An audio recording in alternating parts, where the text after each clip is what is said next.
Gang, what's up? It's Trollbot EXE. And welcome back to another video on Trollbot Studios. Okay, so today we're back on schedule with episode 5 of the history of Kamen Rider. Yay!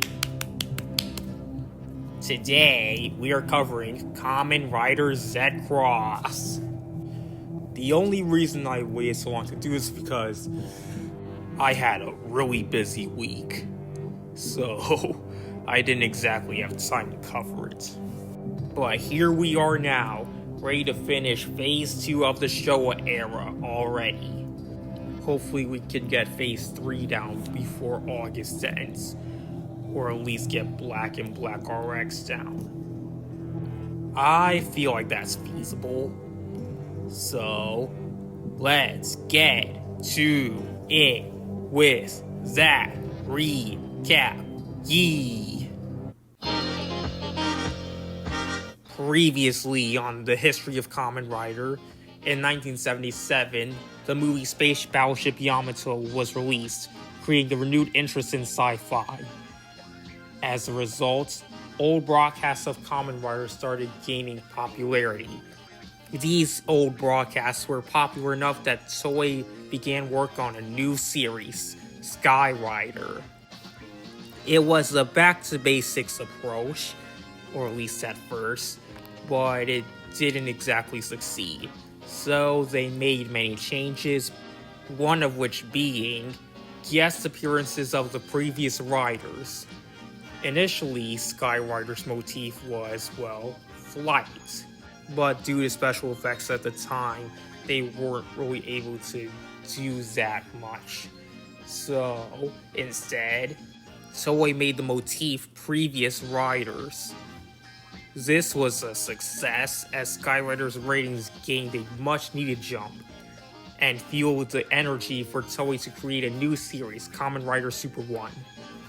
This show was intended to be a space-themed show in order to contrast Sky Rider's sky theme. Initially with the first arc, Super 1 was gaining a lot of success, even more so than Sky Rider. In fact, it was second only to V3 in popularity at the time.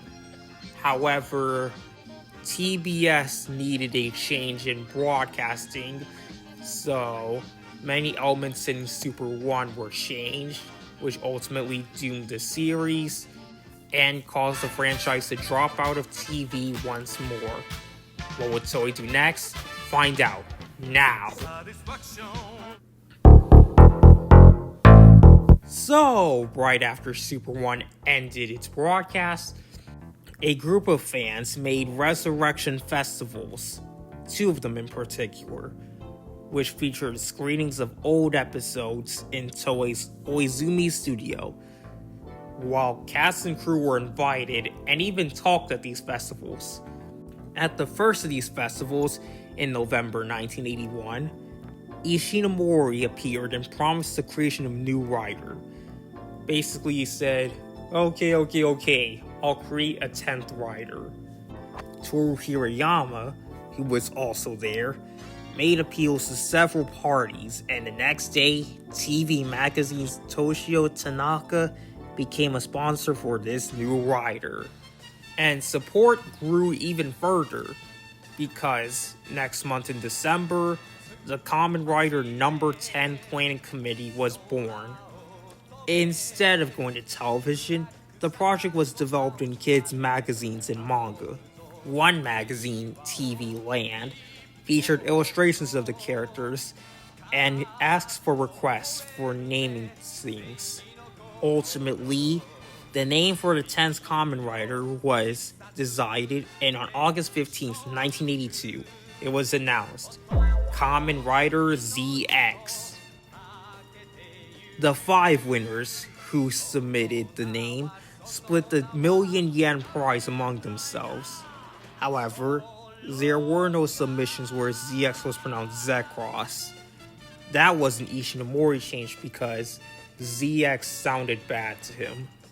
It was also announced that Shun Sugata would take on the role of ZX. Originally, Mitsunobu Kaneko was supposed to be ZX, but his father did not allow it, and the father was relieved when he found out Kaneko became employed in a 9-to-5 job. So, here's the plot.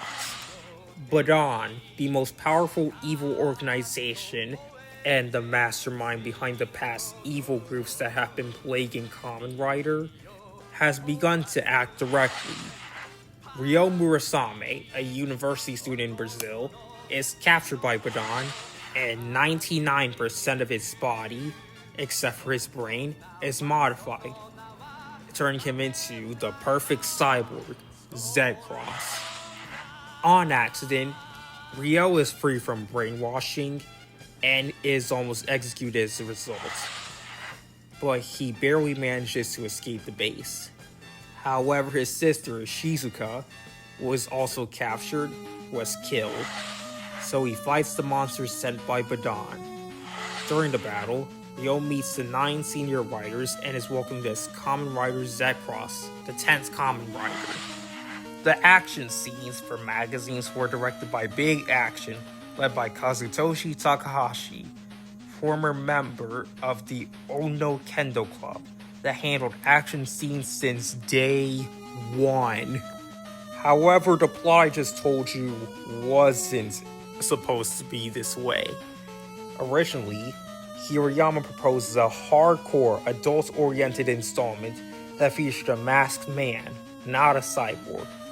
The proposal told the story of a man whose father was killed by a large corporation, and the man taking revenge by using a motorcycle with US military weaponry as he hunts down the corporation's heads.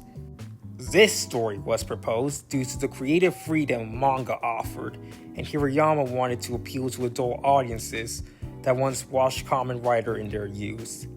Let's say a guy was 8 in 1971 when the original series came out, and Z-Cross began planning really in 1982 and 83. So let's go with 83. That would make him 20 years old.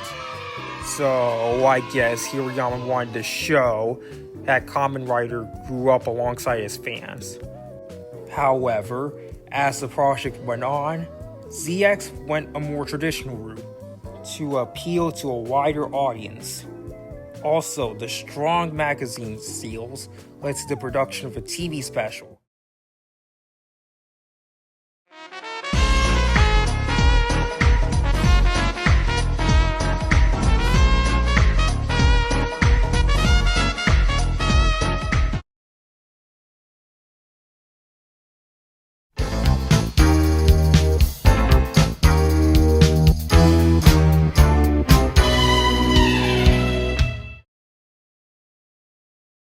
Birth of the 10th Kamen Riders All Together, where ZX would make his live-action debut. There were even plans for a TV series if ratings were high enough. So, the plot? Badan, this time, are led by Ambassador Darkness, and they complete the time-space breaking system and is trying to take control of the world to rebuild the Third Reich. Ryo, whose sister was killed by Badan, and who was turned into a cyborg himself, tracks down Badanium-84, which is being transported as an energy source for the time-space breaking system, in order to destroy Badan's hideouts. There, he meets strange warriors with the same goal.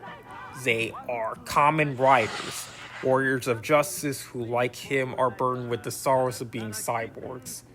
After a fateful battle with his rival from his Badan days, Eisuke Mikage, Ryo faces off against Badan as Kamen Rider ZX. Originally, this special was titled The Great Battle of the 10 Kamen Riders. I seriously wish they could have gone with that title, it sounds much better.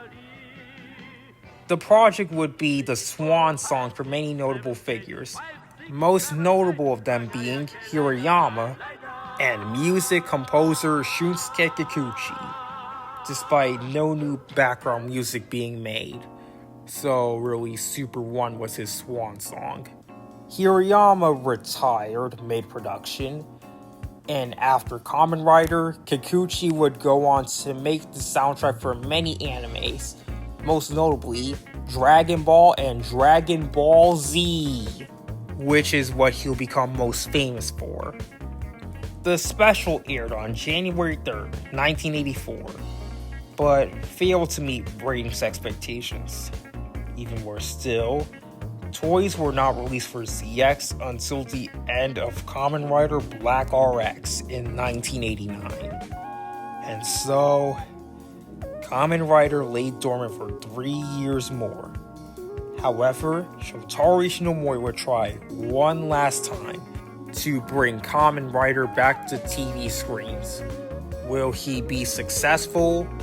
Find out next time, as we'll dive into the production of Kamen Rider Black, and will officially enter Phase 3 of the Showa era. Phase 2 is done, yay! We are getting through this!